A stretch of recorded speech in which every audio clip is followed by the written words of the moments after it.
కుటుంబరావు గారి సాహిత్యానికి సంబంధించిన వివిధ కోణాలని ఉదాహరణలతో సహా వివరిస్తూ మధ్య మధ్యలో నవ్విస్తూ చాలా నవ్వింపజేస్తూ మాట్లాడారు. అధ్యక్షులు శ్రీనివాస్ గారు ముందు మనకి పరిచయం చేశారు. తర్వాత మధ్యలో అవసరమైన విషయాలను కూడా చెబుతూ ఉన్నారు. ఆ విధంగా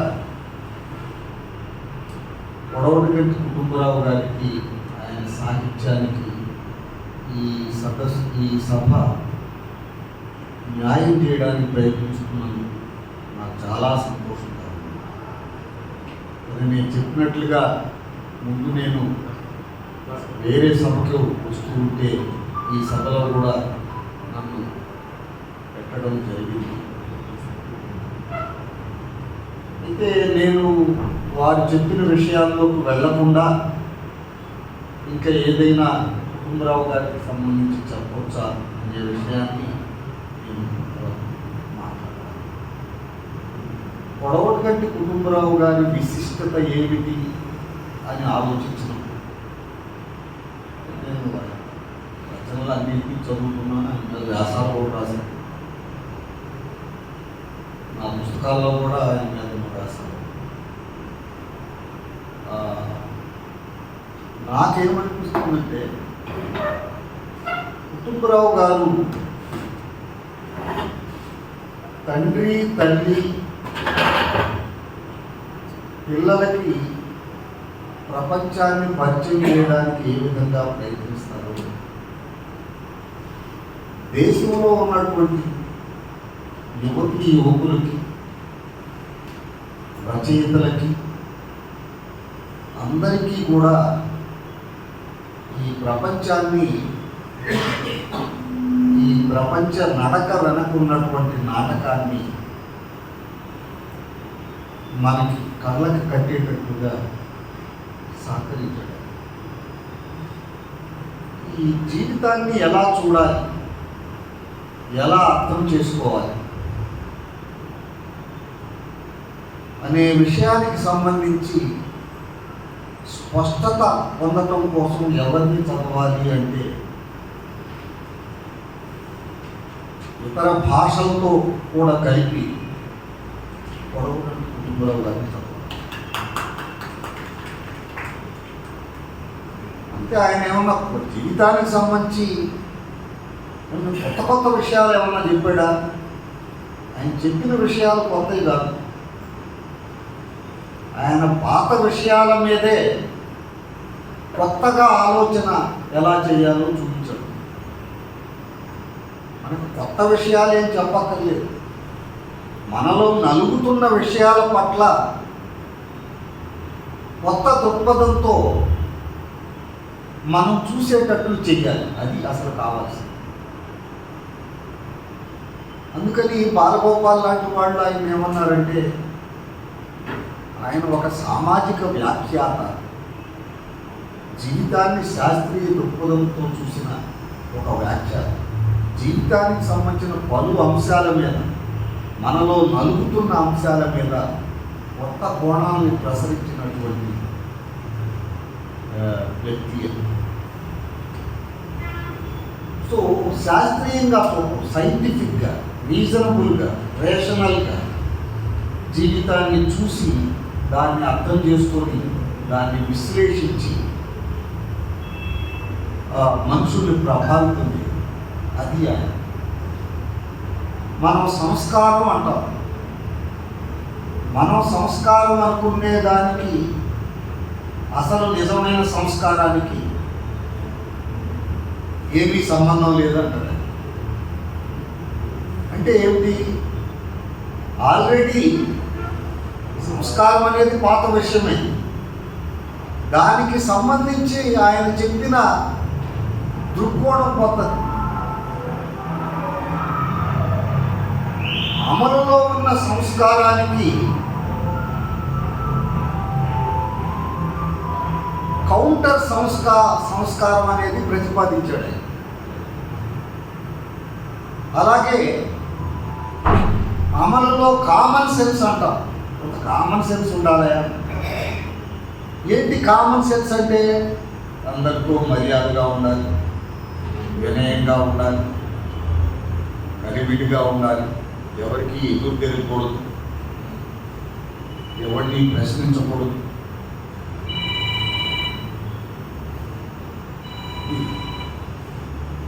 ఇది కామన్ సెన్స్ కాదు.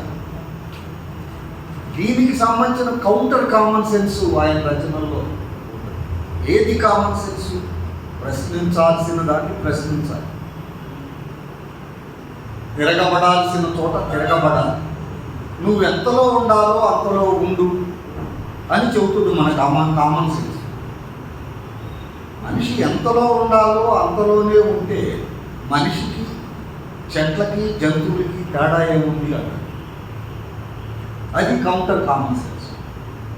ఉన్న చోట నుంచి మనిషి మారతాడు, కదులుతాడు, చలిస్తాడు, తన చుట్టూ ఉన్న జీవితాన్ని కూడా చలించేటట్టు చేస్తాడు. అసలైన కామన్ సెన్స్ అది. సో నాకు చూస్తే కుటుంబరావు గారు మరి గ్రామ్సీని చదివారో లేదో కానీ మార్క్స్ ప్రభావం ఉంది కుటుంబరావు మీద. కానీ తెలియకుండానే గ్రామ్సీ గారి ప్రభావం ఎక్కువ. మార్క్స్ జీవితం మీద ఆర్థిక పరిస్థితుల ప్రభావాన్ని గురించి విశ్లేషిస్తే, గ్రామ్సీ జీవితం మీద, ఆ జీవితంలో ఉండే ఐడియాలజీ, కల్చర్, పవర్ రిలేషన్స్, మానవ సంబంధాలకు సంబంధించిన వ్యవహారాలు, వాటి ప్రభావాన్ని గురించి ఎక్కువగా రాసి ఒక్కోసారి భావజాలమే ఆర్థికాన్ని కూడా నిర్ణయించే పరిస్థితి ఉంటుంది, రాజకీయాల్ని నిర్ణయించే పరిస్థితి ఉంటుందని గ్రామ్సీ గారు ఉదాహరణపూర్వకంగా చెప్పారు. ఈయన ఖచ్చితంగా అదే చేసి, ఈయన ఫలాంటి ఆర్థికం పునాదని, ఆ పునాది దీన్ని నిర్మిస్తుంది, దాన్ని ఇలాంటి అంటే వ్యాసాలు రాసినా, నవలలు రాసినా, ఏమి రాసినా కూడా రచయితలు జనరల్గా వాడే పడికట్టు మాటలు, పడికట్టు వాదనలు, పడికట్టు భాష ఏదైతే ఉంటుందో దాన్ని మొత్తాన్ని పక్కన పెట్టి చాలా ఫ్రెష్ టేక్ తీసుకున్నాడు. అది ఆయన రచయితల విశేషం. అందుకే జీవితాన్ని ఏమి నిర్ణయిస్తుంది? మనిషి ప్రవర్తనని ఏది ప్రభావితం చేస్తుంది అంటే, ఆయన ఆర్థికమే ప్రభావితం చేస్తాను, రాజకీయమే ప్రభావితం అట్లా మాట్లాడు అంటే పడికట్టు పదాల్లో తెలడు. ఆయన ఏమంటాడు? అవసరాలు, అవకాశాలు మాత్రమే మనుషుల ప్రవర్తనని తీర్చిదిద్దుతాయి. ఆ అవసరాలు అనేవి ఆర్థిక అవసరాలు కావచ్చు, శారీరక అవసరాలు కావచ్చు, మానసిక అవసరాలు కావచ్చు. అవసరాలు మనుషులను డ్రైవ్ చేస్తాయి. అలాగే అవసరాలు వచ్చినా కూడా అవకాశాలు రాలేదనుకోండి, కలగలేదనుకోండి, అప్పుడు ప్రవర్తన ఇంకొక రకంగా ఉంటుంది.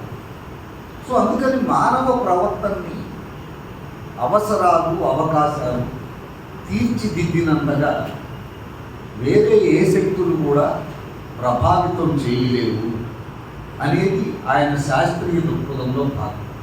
శాస్త్రీయ దృక్పథం అంటే సైన్స్ అంటే ఏంటి, అదేం చెబుతుంది, దాన్ని మనం ఎలా అప్లై చేయాలో అట్లా చెప్పడం ఆయన. ఇదే శాస్త్రీయ దృక్పథం. అవసరాలు, అవకాశాలు మనుషులు. ఆయన రాసిన ఐశ్వర్యం అనే నవలలో తండ్రి లాయరు, విపరీతంగా డబ్బు సంపాదిస్తాడు, కొడుకు డాక్టరు, ఆదర్శవాది. ఈ కూతురు ఉంటుంది కొడుకు, ఆ అమ్మాయి తండ్రిని గౌరవించుతుంది, తండ్రి భావాల్లో నడుస్తున్నట్టుగా ఉంటుంది. కానీ ఒక కీలక సమయంలో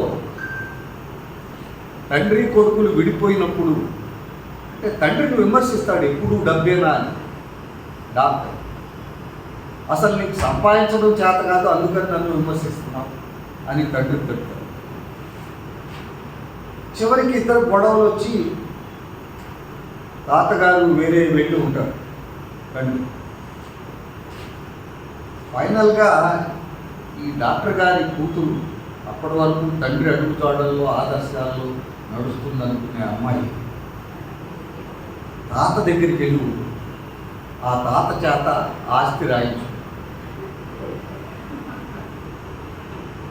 అవసరాలు అవకాశాలు మనిషి ప్రవర్తనని తీర్చిదిద్దుతాయి అనడానికి ఒక ఉదాహరణ కాదు. ఆయన నవలన్నీ గమ్మత్తుగా ఇలాగే ఉంటాయి. అంటే మనుషుల ప్రవర్తన వెనక అవసరాల ప్రాబల్యం అనుకుంటుంది, అవకాశాల ప్రాబల్యం అనుకుంటుంది. ఇదే తప్ప ఏదో నైతిక విలువలు సంస్కారాలు అని మనం అనుకుంటాం, కానీ అవి కాదు, ఇవి ప్రబలంగా ఉంటాయి అని ఆయన చెప్పారు. అలాగే నేను ఇందాక చెప్పాను, పాత విషయాలని పట్ల కొత్త దృక్పథాలు. ఇప్పుడు ఖాండవ దహనం గురించి మనం చూద్దాం. మహాభారతం ఆ ఖాండవ దహనం గురించి మాట్లాడుతూ గురవగారు నవలలే కాదు, కథలే కాదు, నాటికలే కాదు, వైద్యులే కాదు, చాలా వ్యాసాలు రాశారు. ఆయన చాలా పేరు వచ్చింది విమర్శకుడిగా, విశ్లేషణ. ఆయన ఏమంటాడంటే ఖాండవ దహనం అనేది మహాభారత కాలంలో పోడు వ్యవసాయం అమల్లో ఉంది అనటానికి సంబంధించిన ఒక ఉదాహరణ మాత్రమే అంటారు. ఇప్పుడు అర్జునుడు ఖాండవ వనాన్ని దహనం చేస్తే దాని మీద నీళ్లు పోయడానికి, వర్షం కురిపించడానికి ఇంద్రుడు ప్రయత్నిస్తాం. అసలు ఇంద్రుడికి కృష్ణుడు ఇలాంటి దేవతలకు మధ్య ఉండే వైవిధ్యం ఆదిమ సమాజానికి వ్యవసాయ సమాజానికి మధ్య ఉండే వైవిధ్యం లాంటిది. అప్పటి వరకు ఎవరు చెప్పలేదు ఆ మాట. ఒక రకంగా కౌశంబి కంటే ముందు చెప్పాడు అన్నమాట, ఈటి కౌశంబి. సో అలా పాత విషయాల మీద కొత్త వెలుగును ప్రసరించి కొత్త చూపుని మనకి ఆయన ఇస్తుంది. ఇది ఇతరులు మనకి చేయలేదు. దేవుడు మనం అనుకునే మాట, ఆయన సింపుల్గా ఏమంటాడు, నేను దేవుణ్ణి నమ్మను, మనిషిని మాత్రం నమ్ముతాను. ఎందుకు నమ్మరండి మీరు దేవుణ్ణి అంటే, అసలు దేవుడు పుట్టుకే పాపిష్టిది అంటాడు.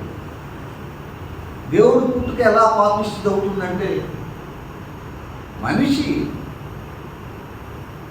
తన అవసరాలని పరిపూర్తి చేసుకునే దానిలో భాగంగా దేవుణ్ణి కనిపెట్టాడు.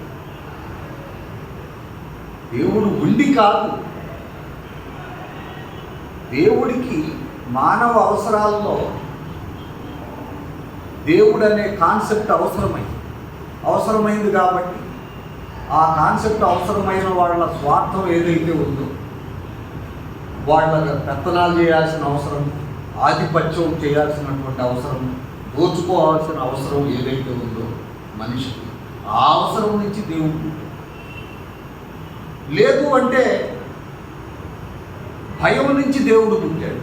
ఇలా అవసరాల కోణం నుంచి దేవుడిని ఎక్స్ప్లెయిన్ చేస్తూ పోతాడు.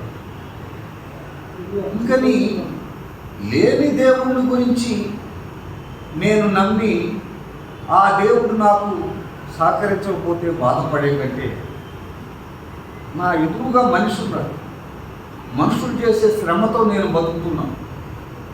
నా దగ్గర డబ్బులు ఉన్నప్పటికీ నేను కొనాలనుకునే బియ్యం కొనాలంటే అవి ఎవరో పండించాలి. నేను పెద్ద రైటర్ అయినప్పటికీ నేను రాసే కాగితాలని ఏ కార్మికులు తయారు చేయాలి, నేను రాసే కళాన్ని ఎవరో తయారు చేయాలి. అలా నా కోసం బియ్యాన్ని పండించకుండా, కుర్చీలు చేయకుండా, బెంచీలు చేయకుండా, గోడలు కట్టకుండా ఉండే మనుషులు లేకుండా ఉంటే నేనెక్కడ ఉంటాను? అందుకే నాకు మనిషిలో నమ్మకం, మనుషులు నమ్ముతారు అని ఆయన చాలా అందరిలాగా ఏదో వితండంగా మాట్లాడకుండా రీజనబుల్, అదే శాస్త్రీయం. ఈ రకంగా చూసినప్పుడు ఏంటంటే అసలు కుటుంబరావు గారి స్థాయి తెలుగు సాహిత్యాన్ని కనీసం ఒక 50 సంవత్సరాలు 100 సంవత్సరాల పాటు దాటు. తెలుగు సాహిత్యం కుటుంబరావు గారిని దాటడం కాదు, అసలు ఆయన వరకు చేరుకోలేకపోయింది ఇప్పుడు వరకు. ఆ ఆలోచన స్థాయి, ఆ ఇంటలెక్చువల్ స్థాయి. ఎందుకు అంటే ఆయన రొట్టపొట్టుడు చూపు కాదు, ఆయనది మల్టీ డైమెన్షనల్ దృక్పథం. ఆయన మార్క్సిస్టే బేసిక్గా, కానీ మార్క్సిస్టులను కూడా విమర్శించడానికి వెనకాడు. ఆనాడు కుటుంబరావు గారు రాసే రోజుల్లో మార్క్సిస్టు ఉద్యమాలకి కుల దృక్పథం లేదు, వర్గ దృక్పథమే ఉంది. పేదరికం పోతే అన్ని సమస్యలు పోతాయి అనే దృక్పథం, దోపిడీ పోతే అన్ని పోతాయి అనే దృక్పథం. కానీ ఆనాడు కుటుంబరావు గారు అలాంటి దృక్పథానికి ఉన్న పరిమితులను కూడా బయటపెట్టి ఏమంటాడంటే ఆయన పేదరికం ఒక్కటి పోతే ఆర్థికానికి అతీతమైన హోదా అనేది కానీ విశ్వాసం అనేది కానీ ఈ 2 పేర్లు చెప్పి నువ్వు మాల, నువ్వు మాదిగ, నువ్వు చాకలి, నువ్వు మంగళేని తక్కువగా చూసే కుల వ్యవస్థ ఎట్లా పోతుంది అని అడిగాడు. కుల వ్యవస్థ దైవికమైంది. ఏదో పూర్వజన్మలో పాపం చేస్తే మీరు కింద పుట్టారు, వీళ్ళు పైన పుట్టారు, మీరు వచ్చే జన్మలో ఉన్న కనీసమైన ఇది పొందాలంటే ఈనాడు నువ్వు మాదిగ్గా పుడితే మాదిగ్గానే బతకాలి, ఆ పనులే చేయాలి, ఇంకోడుగా పుట్టి ఇంకోడుగా చేయాలి అనే కర్మ సిద్ధాంతం ఏదైతే ఉందో అది ఎట్లా పోతుంది? కుల నిర్మూలన జరిగితేనే కదా అని ఆ రోజుల్లో ఆయన చెప్పారు. కులంగాడి అంత్యక్రియలని ఒక పెద్ద కథ కూడా రాశాడు. ఆయన ఎప్పుడు కూడా కులం మిథ్య, మతం మిథ్య అని మన వాడు మాట్లాడినట్టుగా ఆయన చెప్పలేదు. కులం వాస్తవం, మతం ఒక వాస్తవం. కుల వ్యవస్థ మత వ్యవస్థ రెండు కూడా ఒకదాంట్లో ఒకటి ముడిపడి ఉన్నాయి. కుల వ్యవస్థ నిలబడటానికి మత వ్యవస్థ దన్నుగా ఉండేటట్టుగా చూసుకున్నారు. మనుధర్మ శాస్త్రం వెనుకున్నటువంటి రియాలిటీ అదే అని ఆయన చాలా వ్యాసాల్లో సుస్పష్టం చేశారు. దానికి సంబంధించి ఎన్నో గల్పికలు రాశారు. ఇందా చెప్పారు కదా, ఆయన సూర్య సిద్ధాంతం అనే ఒక కథ రాశారు. దాంట్లో ఏం చెప్తాడు? ఆ సూర్య సిద్ధాంతం ఏమిటి ఆయన విమర్శిస్తాడు. జనరల్గా మనుషులు మా తాత చెప్పాడను, మా నాన్న చెప్పాడను, మా టీచర్ చెప్పాడను, ఆ చెప్పిన విషయాలను నమ్మేస్తారు. అలా ఇతరులు ఎంత గొప్పవాళ్ళైనా చెప్పగానే వినే తత్వం ఉంటే అది బుద్ధి అనిపించుకోదు. నీకు బుద్ధి ఉంది అంటే అర్థం ఏంటంటే నువ్వు సొంత అభిప్రాయాన్ని ఏర్పాటు చేసుకుంటావు. ఇతరులు చెప్పినా చెప్పకపోయినా వాటికి సంబంధించిన మంచి చెడుని, లోటుపాట్లని నీ అనుభవం ద్వారా విశ్లేషించగలిగితే నీకు సొంత అభిప్రాయాలు. అసలు ఇది బుద్ధుడు చెప్పి. సో ఆయన అంత సరళంగా అది బుద్ధిజం అని చెప్పరు మనకి. అట్లాగే మతం వంశపారంపర్యం అనే ఒక పాత భావం ఉంది. ఆ కథలో సూర్య అనే ఆయన అడుగుతాడు, మతం వంశపారంపర్యం అయితే మతం రోగంలాగా, ఆస్తిలాగా, గుణంలాగా వంశపారంపర్యం కనుక అయితే మరి అంటరాని కులస్తుని పట్టుకోగానే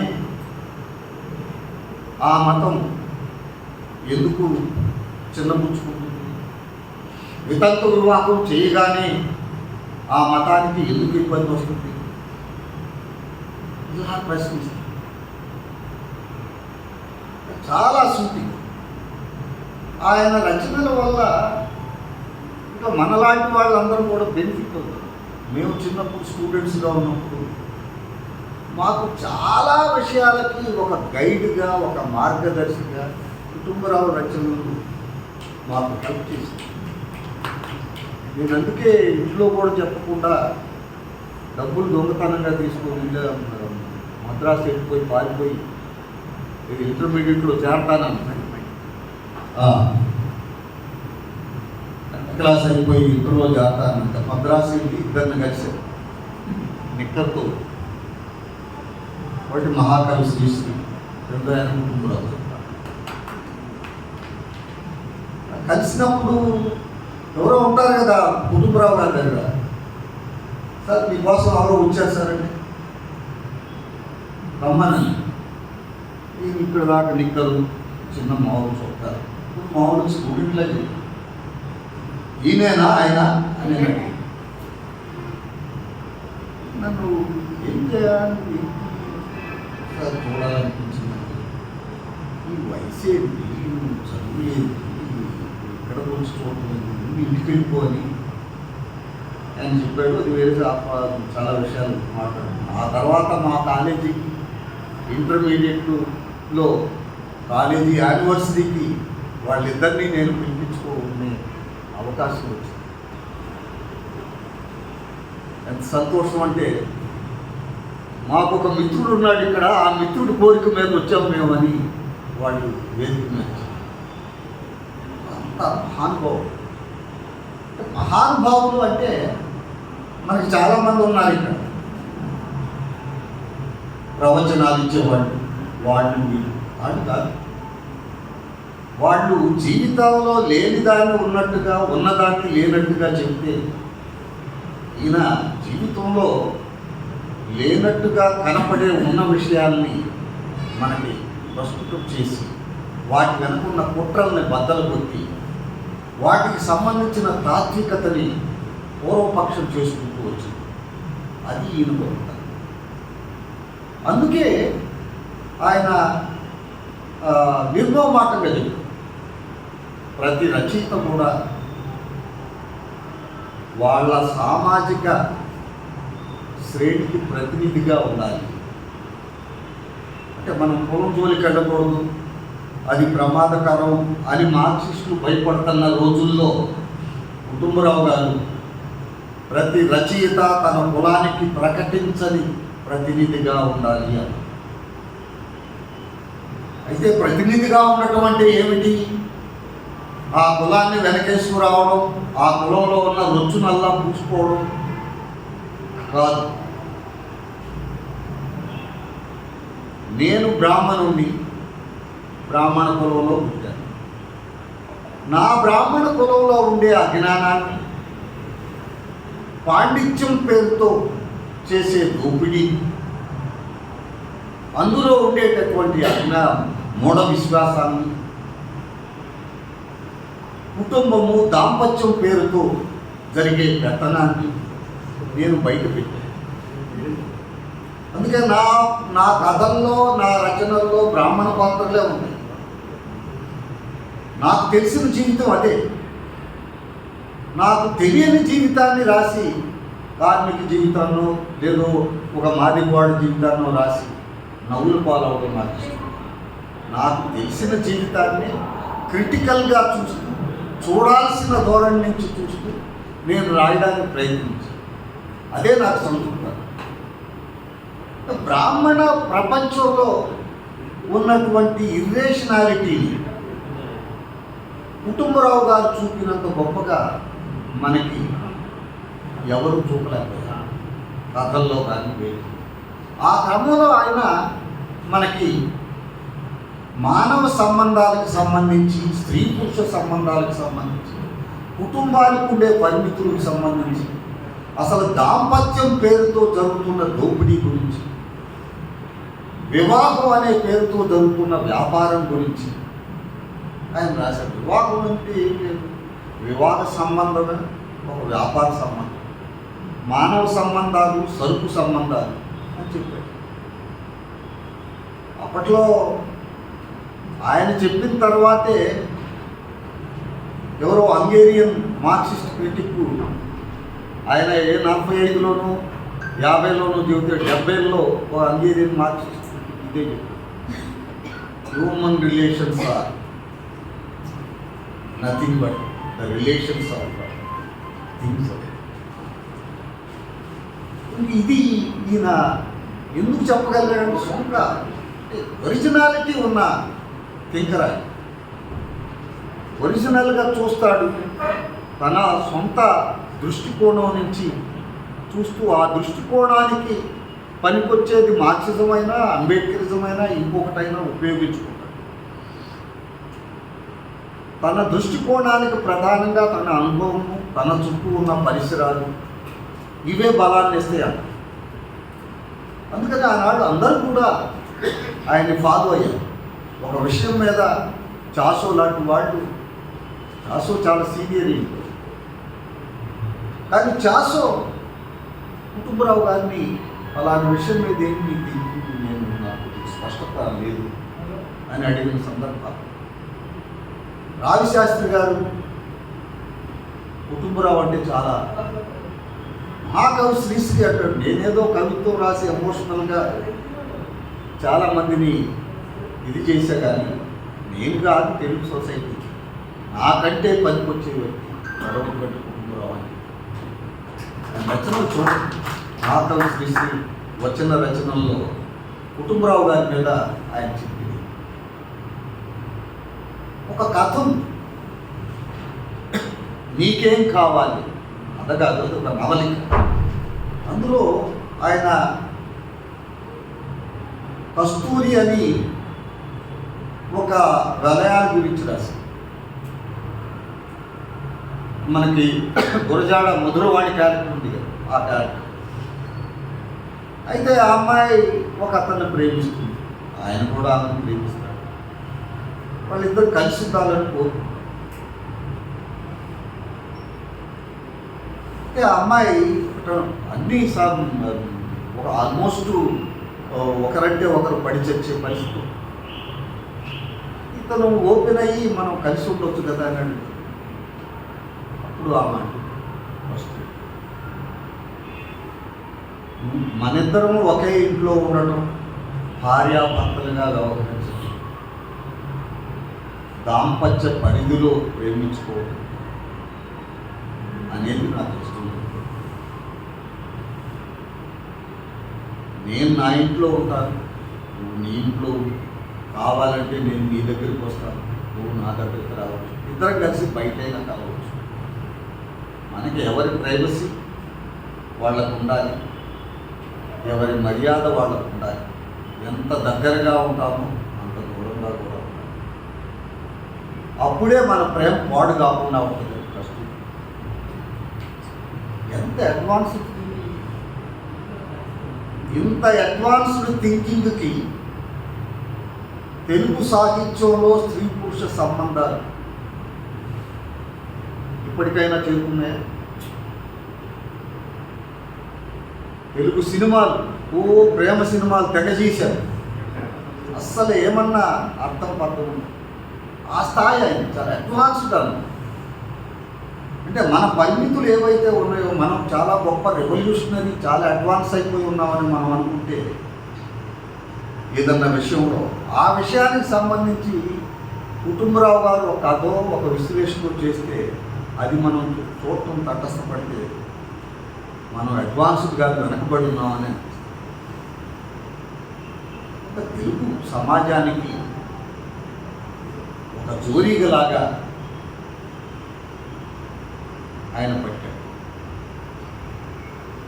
మన జీవితానికి సంబంధించి, మనుషులకు సంబంధించిన మన అభిప్రాయాల్ని చాలా ఆశ్చర్యానికి గురి చేసేటట్టుగా మనకు ఒక షాక్ ఇస్తాడు ఆయన కథల్లో కానీ రచనలు. పంచకళ్యాణి అని ఒక నవల రాశారు. 5 అమ్మాయిలు ఉంటారు, 5 చాలా రొమాంటిక్గా నచ్చిన వాడిని చేసుకోవాలి, మనకి ఇది కాదు, ప్రేమ ముఖ్యం, అది ఇది అన్నారు. చివరికి వాళ్ళు 5 పెళ్ళిళ్ళు ఎట్లా జరుగుతాయి అంటే ధనము, హోదా, కులము, ఈ మూడింటికి లోబడే జరుగుతుంది. ఈ మూడింటికి లోబడిపోతే నువ్వు అనుకునే ప్రేమను కూడా పొందే అవకాశం లేదు. అసలు ముందు అస్తిత్వమే ఇబ్బందిలోకి వస్తుంది అనేది వాడు తెలుసుకుంటారు. రియాలిటీ అంత హార్డ్గా ఉంటుంది. ఎందుకు హార్డ్గా ఉంటుందంటే రియాలిటీ వెనక స్నేహాలు, ప్రేమలు అనే విలువల కంటే అవసరాలు, అవకాశాలు అనేవి ఉంటాయి అనేది ఆ నవల్లో గొప్పగా చెప్పాడు. అనుభవం అనే ఒక నవల. ఆ నవల్లో భాను అనే అమ్మాయి ఈ పెళ్లి కాగానే భర్త చనిపోతాడు. ఆ అమ్మాయిని విధవం చేసి కూర్చోబెడితే సుదర్శన్ అనే వివాహితుడు ఆమెతో చూడటం తటస్థించి ఆమె బాధ గమనించి ఆమె పట్టణం తీసుకొచ్చి ఇతనికి ఆల్రెడీ పెళ్ళయింది. అయితే ఆమెకు ఏదో సహాయం చేయాలనుకుంటాడు. ఆ క్రమంలో ఇద్దరు కూడా దగ్గరవుతారు. కానీ పెళ్లి చేసుకోవడం, ఈయనకి ఆల్రెడీ పెళ్ళి ఉంది, భార్య సాధిస్తూ ఉంటుంది, ఆమెకి భర్త చనిపోయినాక పెళ్లి చేసుకోవడం అనేది మతం. అయితే ఆమె తమ్ముడు ఒకడు ఉంటాడు, భాను కూడా శాస్త్రి. ఆ శాస్త్రికి ఆల్రెడీ ఒక ముసలాన్ని పెళ్లి చేసుకున్నటువంటి బాల అనేటటువంటి అమ్మాయితో రిలేషన్. ఆ తండ్రి అంటే ఆ బాల భర్త అయినటువంటి ఆ ముసలి వ్యక్తి ఆయన ఇది తెలిసి కూడా తెలియనటువంటి ఆ శాస్త్రి తెలివైనడు కాబట్టి తన వ్యాపారానికి అతను ఉపయోగించుకొని డబ్బులు సంపాదించాడు. ఈ బాలకు పుట్టిన పిల్లలల్లా లోకం దృష్టిలో రామదాస్ గారి బిడ్డలే.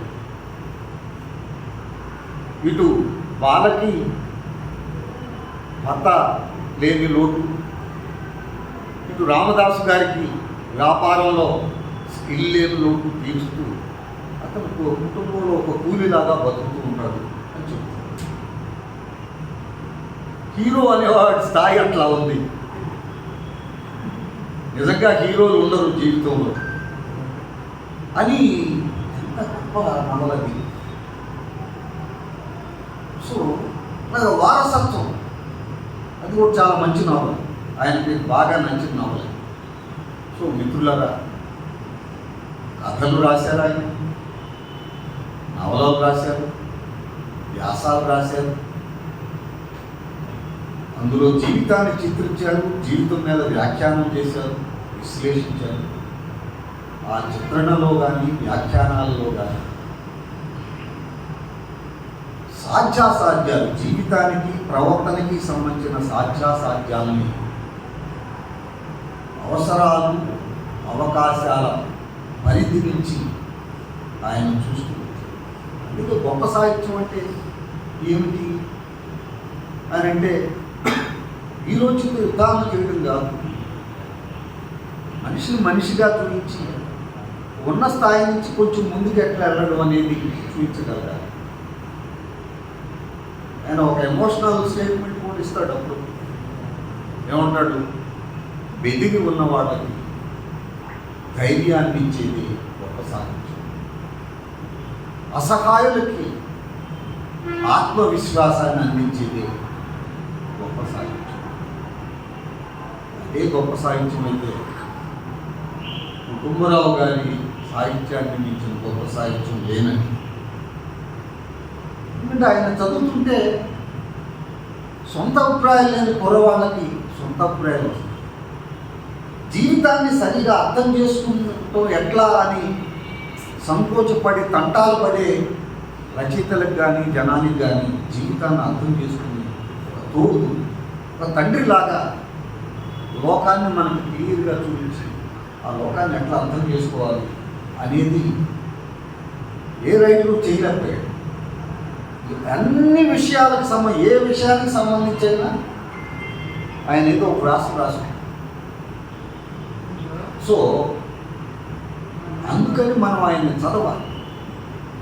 ఆయన ఎంత గొప్ప డిసిప్లిన్ కమిట్మెంట్ ఉన్న వ్యక్తి అంటే, ఆయన చందమామ నుంచి రిటైర్ అయిపోయినప్పుడు, ఆ రిటైర్ అయిపోబోయే ముందు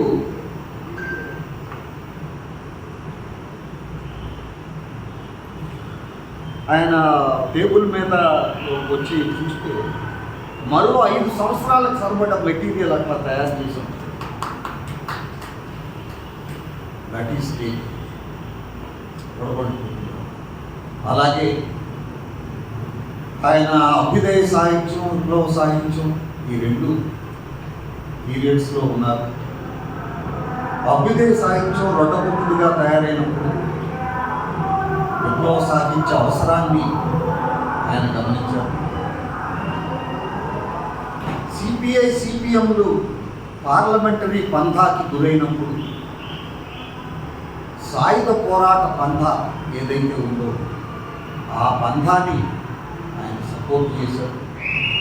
ఆ సపోర్ట్ చేసే క్రమంలో మోటూరు హనుమంతరావు లాంటి వాళ్ళను కూడా మోడుకున్నాడు. వాళ్ళ అభిప్రాయాలు ఎలా తప్పు చెప్పి నిరూపించారు. ఆయన చాలామందిని విమర్శించారు. ఆ విమర్శ చాలా సున్నితంగా ఉంటుంది, ఆలోచనాత్మకంగా ఉంటుంది, అవమానించడం. ఇంకా ఆయన అంటాడు, హితబోధ వ్యక్తిత్వాన్ని పరామర్శిస్తుంది, ఆలోచన రేకెత్తించే గుణం వ్యక్తిత్వాన్ని నిద్రలేస్తుంది. మనం చాలా మనకిష్టం లేని వాళ్ళని మార్చాలనే దీంతో వాళ్ళు అవమానించేటట్టు అవమానకరంగా మాట్లాడడం ద్వారా ఎవరిని మార్చలేదు. ఆలోచింపజేసేటట్లు మాట్లాడటం ద్వారా ఇతరుల్ని మార్చగలం. ఇతరులు కూడా మరో ఇతరుల్ని మార్చడానికి మనం తోడ్పడగలం అనేది. సాహిత్యం కూడా, సాహిత్యం జీవితానికి పూచే, జీవిత వృక్షానికి పూచే పువ్వు అంటాడు. పువ్వుకు మళ్ళీ పువ్వు పూయదంటాడు. అందుకనే ఈ ఇమిటేట్ చేసి ఆయన్ని చూసి నేను రాశాను, ఈయన చూసి చేశాను అనేది తప్పు.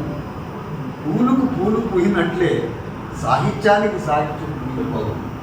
అది ఒకవేళ పుట్టినా అది సరైన సాహిత్యం కాదు, ఒథెంటిక్ సాహిత్యం కాదు అని ఆయన చెప్పారు. దాంపత్య జీవితం, కుటుంబం అనేది, కుటుంబంలో ఉన్న పరిమితులు ఏంటంటే, అసలు కుటుంబం అనే నిర్మాణం స్త్రీ మాత్రమే ఇబ్బందులు పడేటటువంటి వెసులుబాటు, పురుషుడు మాత్రమే పెత్తనం చేయగలిగేటటువంటి నిర్మాణం అసలు కుటుంబం అనే ఆర్గనైజేషన్లో ఉంటుంది.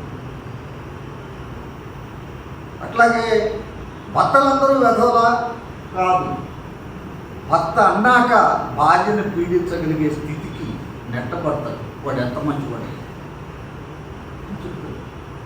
అసలు ఆలోచనకు మా అన్నదమ్మ ఈ రకంగా ఏంటంటే చలం కంటే అడ్వాన్స్డ్గా ఎక్కువ. చలం స్త్రీ స్వేచ్ఛన గురించి, అంతకుముందు ఉన్న పనికి మాలిన సంప్రదాయబద్ధమైన ఆలోచనలు బద్దలు. ఆయన స్వేచ్ఛ అంటే ఏమంటాడు? స్త్రీకి సంబంధించి పురుషుల్లాగే తప్పు చేయడానికి కూడా స్త్రీకి స్వేచ్ఛ ఉండాలి.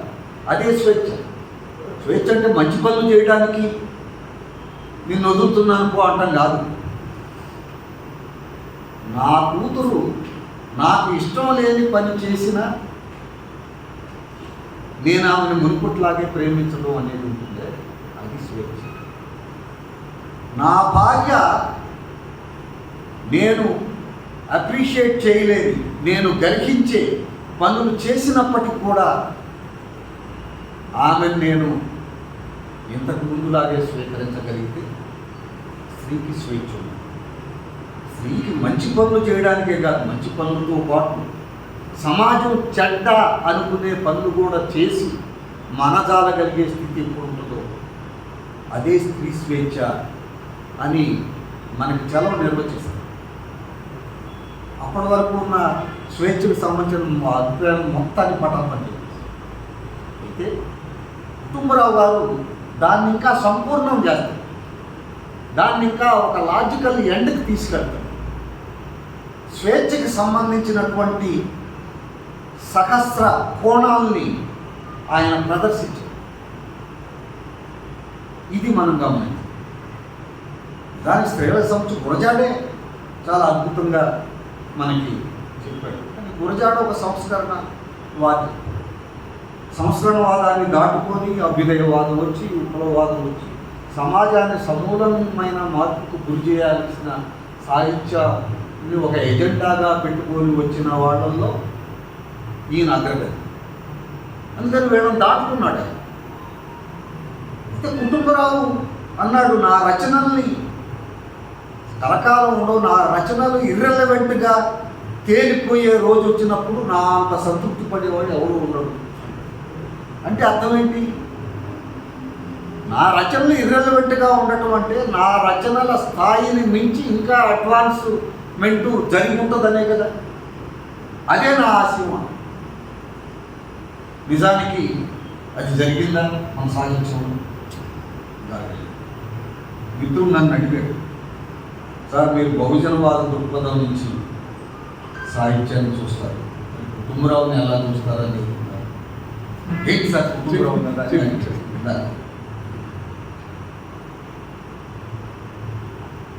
ఇది నా అభిప్రాయం. కుటుంబరావు కేవలం పుంకానుపుంకాలుగా రాసినట్టుగా ఆయన విపరీతంగా చదివారు. క్యాపిటల్ని చదివినాళ్ళు ఆ తరంలో 4-5 వాళ్ళల్లో ఈయన అగ్రగణ్యం. చదివి దాని మీద విశ్లేషణ చేశారు. గతితార్కిక భౌతికవాదం మీద ఆయన ఒక పెద్ద వ్యాసం రాస్తే పాఠాలు చదవడానికి, రాజకీయ పాఠశాలలో పాఠాలు చదవడానికి ఆ పుస్తకం పెట్టుకొని చెప్పిన వాళ్ళు ఉన్నారు నాకు తెలుసు. సో సంస్కృతి మీద మంచి అభిప్రాయాలు మనకు కావాలి అంటే ఆయన సంస్కృతి వ్యాసాలను పేద మోస్ట్ అడ్వాన్స్. సంస్కృతి సంకరం అవుతుంది అని మన రాష్ట్రీయ స్వయం సేవకు, బీజేపీ ఇలాంటి వాళ్ళు గగ్గోలు పెడుతున్నారు. ఈయన ఏమంటాడంటే సంస్కృతి ఎంతగా సంకరమైతే అంతగా పురోభివృద్ధి జరుగుతుంది. మరొక విషయం ఏంటంటే సంకరం లేనిది సంస్కృతే కాదు అంటాడు. సంకరం లేనిది సంస్కృతి కాదు. అది ఇప్పుడే వాళ్ళు సనాతన ధర్మం ఏమంటే మీ ఆర్ఎస్ఎస్కి రిజిస్ట్రేషనే లేదని ప్రియాంక్ ఖడ్గే అంటే సనాతన ధర్మానికి రిజిస్ట్రేషన్ ఉందండి అని అడిగాడు. ఎవరు? మోహన్ భగత్ గారు. సనాతన ధర్మానికి రిజిస్ట్రేషన్ లేని మాట లేదు. మరి మీరందరూ సనాతన ధర్మాన్ని పాటించి బతకట్లేదు. సనాతన ధర్మం ప్రకారం సముద్రాన్ని దాటకూడదు. సనాతన ధర్మం ప్రకారం ఎవడి వలన ఇచ్చిన వృత్తిని వాడు చేసుకోవాలి. సనాతన ధర్మం ప్రకారం మోడీ ప్రధానమంత్రి కావడానికి లేదు. మరి అవన్నీ జరిగినప్పుడు అకౌంటబిలిటీ లేకుండా అట్లా లక్షలు కోట్లు విరాళాలు తీసుకొని దానికి పన్ను కట్టమంటే ఎవడబ్బ సొమ్మని పన్ను కట్టడం?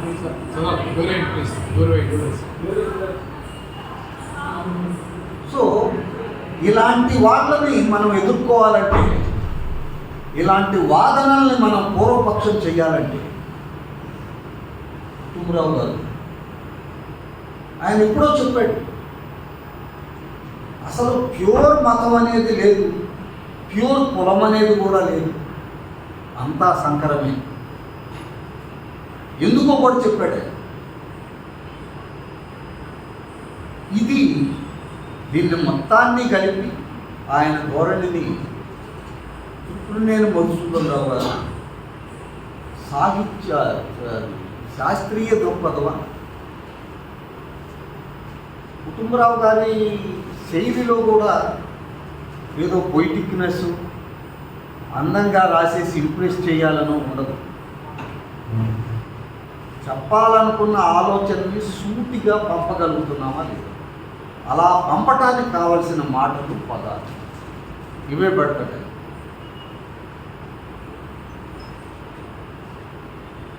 ఆమె మా మనసులకు తొడపాసిని పెడుతుందంట.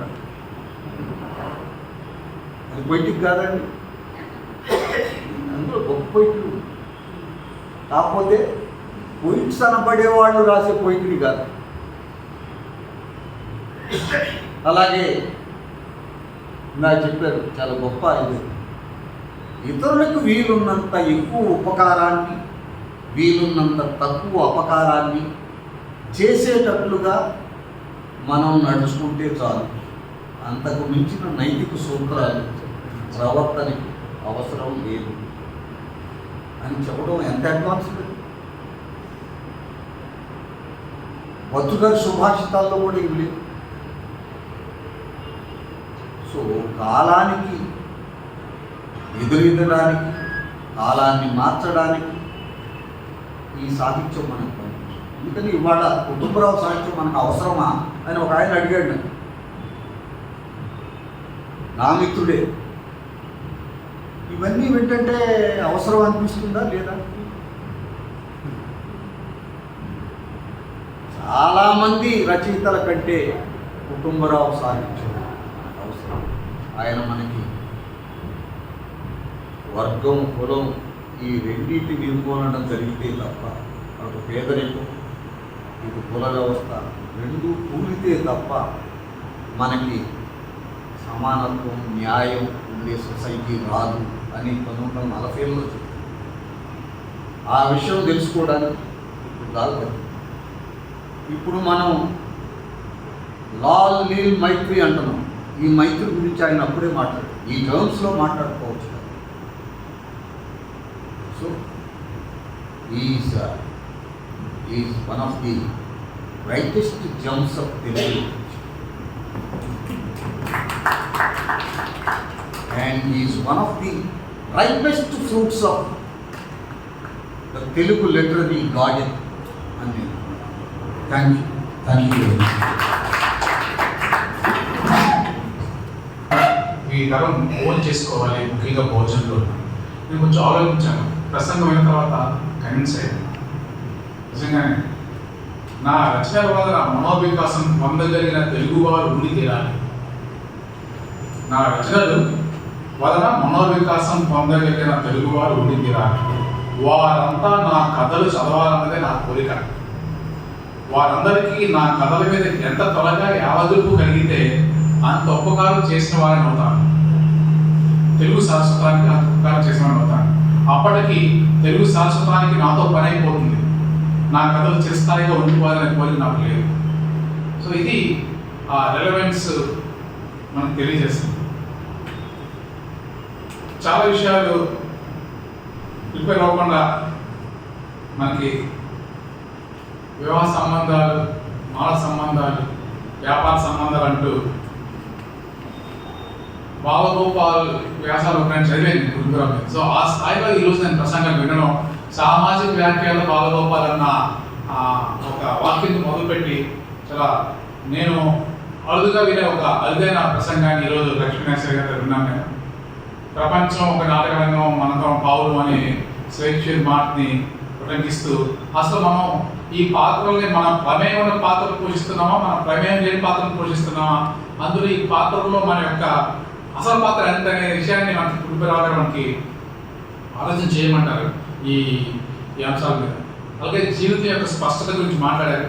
పాత విషయమే కొత్తగా ఆలోచించడం ఎలా అనే విషయం మనకు తెలిసిన విషయం, కానీ ఎప్పుడు ప్రయత్నించాం ఆలోచనల్ని దగ్గరికి రానియం. ఆ కంఫర్ట్ జోన్లో నింపడానికి ప్రయత్నిస్తూ ఉంటాం. సో కంఫర్ట్ జోన్ నుంచి బయట రావడానికి ఒక కొత్త సంస్కారం, కౌంటర్ సంస్కారం, ప్రశ్నించే తత్వం, ఆ కామన్ సెన్స్, ప్రశ్నించే కామన్ సెన్స్, ఏది కామన్ సెన్స్, ఏది సంస్కారం అనే కుటుంబరావు గారి నిర్వచనాన్ని మనకి అందించడం గొప్ప సంస్కారంగా నేను భావిస్తూ గ్రామ్స్కీ గురించి ప్రస్తావించారు. కరెక్టే, ఆ సంస్కృతి ఆధిపత్యాన్ని నిలదీయమంటాడు గ్రామ్స్కీ. ఆ ఆ సాంస్కృతిక ఆధిపత్యాన్ని నిలదీసుకుంటే ప్రశ్నించే తత్వాన్ని మనకి రావాలి. అదే మనకి గతిదారిక మానవ విధానంగా మనం చదువుకుంటాం. ఇక్కడ నాకు ఈ ఫిచ్చే, హెగెల్స్, మార్క్స్ ముగ్గురు గుర్తొచ్చారు నాకు. Thesis, anti thesis, synthesis. భూస్వామ్య వ్యవస్థ, ధనస్వామ్య వ్యవస్థ, మనకు కావాల్సిన సామ్యవాద వ్యవస్థ. లేదు ఒక రాజకీయ వ్యవస్థ ఉండాలి అని ఒక థీసిస్ వస్తే, రాజకీయ వ్యవస్థ పోవాలని ఒక యాంటీ థీసిస్ వస్తే మనకు రావాల్సింది సామ్యవాదం లేదా ప్రజాస్వామ్యం. ఈ సంఘర్షణ ద్వారా ఏదైతే మనకు కొత్త ఆలోచన వస్తుందో మార్క్సిస్ట్ అదే కదా చెప్తారు. సో ఈ విధంగా మార్క్సిస్ట్ దృక్పథంతో రాయడం ఇది అని నాకు అయితే ఒక క్లారిటీ వచ్చింది ఈరోజు. నిజంగా లక్ష్మీనరసింహ గారు మ్యాజికల్ పర్సనాలిటీ. ఎందుకంటే నిన్న మన మధ్యాహ్నం వచ్చాడు, నేను మధ్యాహ్నం దాకా ఆయన చదువుకున్నా, నేను చదువుకున్నాను. నేను గుర్తొచ్చి నాకు తోచి నేను ప్రస్తావిస్తూ ఉంటే ఆ పదరంగంలో అలా అన్నాడు. అంటే అంత ఎంత లోతుగా, ఎంత యాక్యుమెంట్తో చదవకపోతే అంత గుర్తుంచుకోవడం అనేది కుటుంబరావు సాహిత్యంతో సాధ్యం కాదు. అది నా ఉద్దేశం. ఎవరి సాహిత్యం ఒకటి చేయొచ్చు, మహాప్రస్థానం నేను చెప్పేస్తాను, చాలా మంది చెప్పేస్తారు, చాలా విషయాలు రాజశాస్త్రి కథలో మనం ప్రస్తావించుకుంటాం, మా ఆరోగ్యంగా. కానీ కుటుంబరావు గారు ఒక్కొక్క కథలో ఉన్న అంశాలని నేను ఇందాక ఒక మాట చెప్పాను, ఎంత మంచి చేయగలిగితే అంత ముఖ్యం, ఎంత చేయగలిగితే తక్కువ ఎంత ఎక్కువ మేలు చేస్తే అంత మంచిది, ఎంత తక్కువ కీడు చేస్తే అంత మంచిది అని ఏదైతే భౌతిక సూత్రం ఉందో అది ప్రస్తావించినప్పుడు చెడిపోయే మనిషిలో అలా అంటారు. సో అలా 4 కథలు ఎప్పటికప్పుడు గుర్తు తెచ్చుకొని ఒక విలువైన అరుదైన జ్ఞాపకశక్తి ఉన్న మన సమకాలీనులు గుంటూరు లక్ష్మీనరసింహ గారిని భావిస్తూ నిజంగా సభముఖంగా ధన్యవాదాలు తెలియజేసుకుంటున్నాను. మంచి ప్రసంగా అందించినందుకు. అలాగే ముందుకి బహుశా పద్మకాలం మీద ఇంకో ఇద్దరు మీద పెద్ద ఆరం వేస్తాను, వివరంగా మాట్లాడుకునే అవసరం ఉంది, ఆవశ్యకత ఉంది. చిన్నారు కూడా అక్కడ పనిచేస్తాను, యువతులు ఉన్నారు, వాళ్ళు జుమోలో సామాజిక జుమాల్లో అడుగు వేస్తారు కాబట్టి వాళ్ళకి సరైన దిక్సూచి ఇచ్చే ఏకైక దిక్సూచి నాకు కనిపించింది గురుకురావు గారు. కాబట్టి ఆయన గురించి మరింత అధ్యయనం చేయాలి. ఇలా నేను మొదలు చెప్పినట్టు హర్షమార్ కూడా దీన్ని చోటు తీసుకొని ఒకరోజు కార్యక్రమం చేద్దామని అన్నాడు కృష్ణశ్రీ గారు. సో ఈ విషయాన్ని కూడా ముందుకి ఒక కార్యాచరణ తెచ్చి మరింత ప్రజాదరణ నోచుకొని ప్రజాదరణకి అర్హమైన కవిత్వాన్ని మనం ప్రజలకి అందించాల్సిన బాధ్యతని గుర్తు చేసుకోవాలని భావిస్తూ ఈ సభని ముగించే ముందు సోదరుడు రవికుమార్ భూతార్థంగా చెప్తారు. సామాజిక సాహిత్య వేదిక సమతా సాహితీ ఈరోజు కొడవటి కుటుంబరావు గారి సాహిత్యం మీద పెట్టిన ఈ కార్యక్రమంలో సభాధ్యక్షత వహించిన డాక్టర్ మాటేరు శ్రీనివాసరావు గారికి, శ్రీనివాస్ గారికి, స్వాగతోపన్యాసం చేసిన కొయ్యాడు బాబు గారికి, అదేవిధంగా ఈ సాహిత్యాన్ని స్టార్ట్ చేసిన హరివెంకటరమణ గారికి, చాలా మంచి మంచి విషయాలు సింపుల్గా మర్చిపోయి కథలన్నీ గుర్తు చేశారు. నువ్వులు, తెల్లపెండి, బ్రతుకు భయం, ఆర్థిక మాన్యం, ఫైనల్గా సనాతనం అన్న వాళ్ళని జైల్లో పెట్టాలనే విషయం ఒక విప్లవం అనే చెప్పాలి. అదేవిధంగా తర్వాత సుగ్నారావు గారు చాలా సుదీర్ఘంగా దాదాపు అన్ని కథల్ని స్పృశించారు. చందమామ భాష కానీ, చలం ప్రభావం కూకు మీద ఉండడం కానీ, ఆర్థిక లైంగిక రాజకీయ దోపిడీలు కానీ, ప్రతిదీ సైన్స్, ప్రకృతి, ఆవిష్కరణ, సాహిత్యం మారాలనడం కానీ, జీవిత సత్యాలు, పెళ్ళి కూడా ఒక వ్యాపారం అనడం, ప్రతిదీ మనిషి ప్రతిదాన్ని వేటాడుతున్నాడు కానీ తనలోని జంతువులు వేటాడలేదని చెప్పడం కానీ, అలాగే అపరిచితుడు ఒక మనిషిలో ఉన్న ఇన్నర్ అవుటర్ రియల్ ప్లేస్ చెప్పడం, ప్రతిదీ ఫైనల్గా అతను మనిషి చెప్పిన మాట వినాలని కూపాండాన్ని ప్రత్యేకంగా ప్రస్తావించారు. అలాగే స్వాతంత్రం, స్వాతంత్రం, 100 మంత్రం చివరిగా గుంటూరు లక్ష్మీనరసింహ గారు మాట్లాడిన తర్వాత ఒక ఫుల్ మీల్స్ అయింది. తల్లిదండ్రుల పిల్లలకి ఎలాగా జాగ్రత్తలు చెప్తారు, ఈ కాలం యువకులకి రచయితలకు కూడా అద్భుతమైన సందేశాలు కూర్పు ఇవ్వడం అనేది చాలా గొప్ప విషయం అని సార్ చెప్పడం, పాత విషయాల్ని కొత్త దృక్పథంలో చెప్పడం, నడక జీవితం ఎలా నడవాలి, అలాగే common sense, counter common sense, తిరగబడాల్సిన చోటు తిరగబడాలి, అలా అనేక విషయాలు, సైంటిఫిక్ టెంపర్, మనిషి అవసరాల్లోంచి దేవుడు పుట్టాడు అనడం కానీ, పేదరికం, ఆర్థిక దోపిడీ సంబంధించిన అనేక విషయాలు శ్రీశ్రీ కూడా మెచ్చుకున్నంత గొప్ప కవిత్వం రాసిన కోకో గారికి దాన్ని అంతే గొప్పగా ఈరోజు మనకు ప్రజెంట్ చేసిన మన సమతా సాహితికి ముఖ్యవక్త లక్ష్మీనరసింహ గారికి, సుగుణారావు గారికి, ప్రతి ఒక్కరికి ప్రత్యేకంగా మీ విలువైన సమయాన్ని కేటాయించి సుదీర్ఘ సమయం ఎక్కడ నుండి మీరు జయప్రదం చేసినందుకు మీ అందరికీ కూడా ప్రత్యేక ధన్యవాదాలు. కీప్ సపోర్టింగ్ క్షేమంగా ఇంటికి చేరుతాను. Thank you.